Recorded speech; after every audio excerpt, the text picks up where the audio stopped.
नमस्कार। आज जो बात हम करेंगे वो केविट के संबंध में करेंगे। केविट केविट क्या होता है?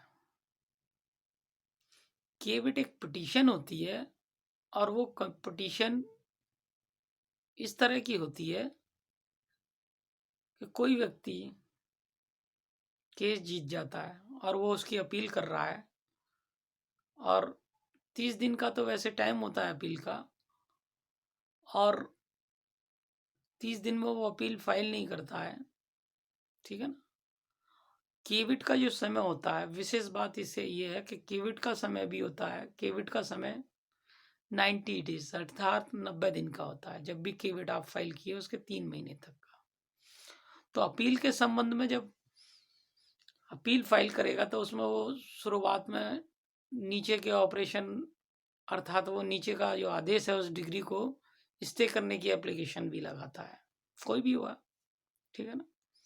उस ऑर्डर को ऑपरेट ना किया जाए। ठीक है ना?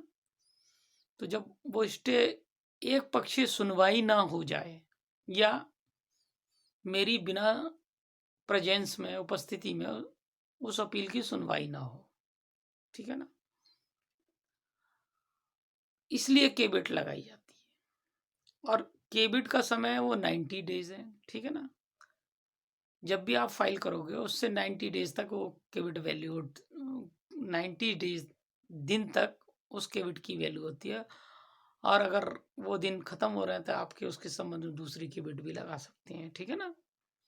आपको जब तक आशंका है तब तक आप लगा सकते हैं। जब मान्य न्यायालय के समक्ष केवट प्रार्थना पत्र या पिटीशन आ जाती है तो उस केविट के संबंध में वो दूसरे पक्ष का हमेशा इंतजार करते हैं और उन्हें बुलाते हैं नोटिस करके, क्योंकि ऑलरेडी उसमें केविट में भी ये प्रोविज़न होता है कि आप अपने केविट फाइल करोगे तो अपोजिट पार्टी को इन्फॉर्म कर दोगे। ठीक है ना? तो वो रिकॉर्ड पे आ जाती है मान्य न्यायालय के समक्ष, और जब रिकॉर्ड पे आ जाती है तो मान्य न्यायालय अपोजिट पार्टी को नोटिस करके बुलवाते हैं, और बुलवाने के बाद जब भी कभी उस अपील के संबंध में सुनवाई होगी तो दोनों पक्षों को एक साथ सुनवाई हो जाती है। अन्यथा होता क्या है, ज़्यादातर बहुत सारी अपीलों में केविट फाइल कम करते हैं लोग जिसके संबंध में जानकारी नहीं होती, तो उन केसों के अंदर में या डिग्री हो गए हैं उन केसों के संबंध में नीचे की कोर्ट्स यानी ट्रायल कोर्ट्स अपना ऑर्डर फॉलो करती हैं। ठीक है ना? जब वो ऑर्डर फॉलो कर रही होती हैं तो वो उन्हें पता ही नहीं होता है एक्चुअल में कि ऊपर उसमें अपील हुई है या नहीं।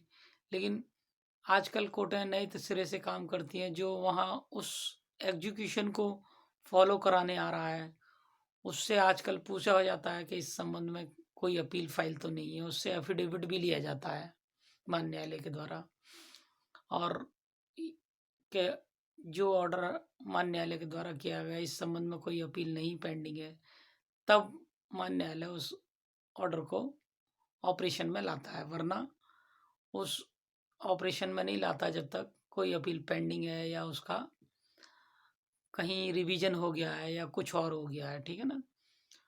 केवट हमेशा उच्च कोर्ट में ही फाइल की जाती है, ये विशेष बात है। ठीक है ना? क्योंकि आप कभी लोअर कोर्ट में ही फाइल करने लगे, अब ये अपीलेट कोर्ट में ही केविट फाइल होती है, ये आप समझ लें। ठीक है ना? और रिविजनल कोर्ट में। ठीक है ना? बाकी और मामलों में केविट फाइल नहीं होती। ठीक है ना? और ये सिविल मामलों में ज़्यादातर फाइल की जाती है केविट। ठीक है? क्योंकि क्रिमिनल में इसका कोई प्रोविज़न नहीं है। सीपीसी 148 ए एक्ट के अंतर्गत सिविल न्यायालय के अधीन फाइल की जाती है। ठीक है ना? ऐसे ही यूपी राज्य संहिता 225 धारा के अधीन फाइल की जाती है। ठीक है? तो पर्पस दोनों का एक सा ही है। वहाँ भी केविट फाइल जब होती है, तहसीलदार का ऑर्डर है या एसडीएम साहब का ऑर्डर है, तो उसे एक पक्ष ना सुना जाए, दूसरे पक्ष को भी सुना जाए। केविट का पर्पस मुख्य रूप से यह है कि आप एक पक्षीय किसी को नहीं सुनेंगे। जो पार्टी केविट फाइल कर रही है आप उसे भी बुला के सुनेंगे, क्योंकि एक पक्ष हमेशा अवेलेबल रहेगा। उसने पिटीशन फाइल करी, कल अगले दिन लग गई और उसमें नोटिस नहीं है, वहाँ स्टे मांग लिया, कुछ मांग लिया, तो कोर्ट के अंदर ऐसा प्रावधान है कि पहली डेट पे भी उसे स्टे देने का या फिर निचले वाले ऑर्डर को ऑपरेट ना करने के संबंध में स्टे देने का पूरा अधिकार रहता है। तो इसलिए वो केवट हमेशा उच्च कोर्ट में ही फाइल होती है और सिविल के संबंध में होती है। नमस्कार।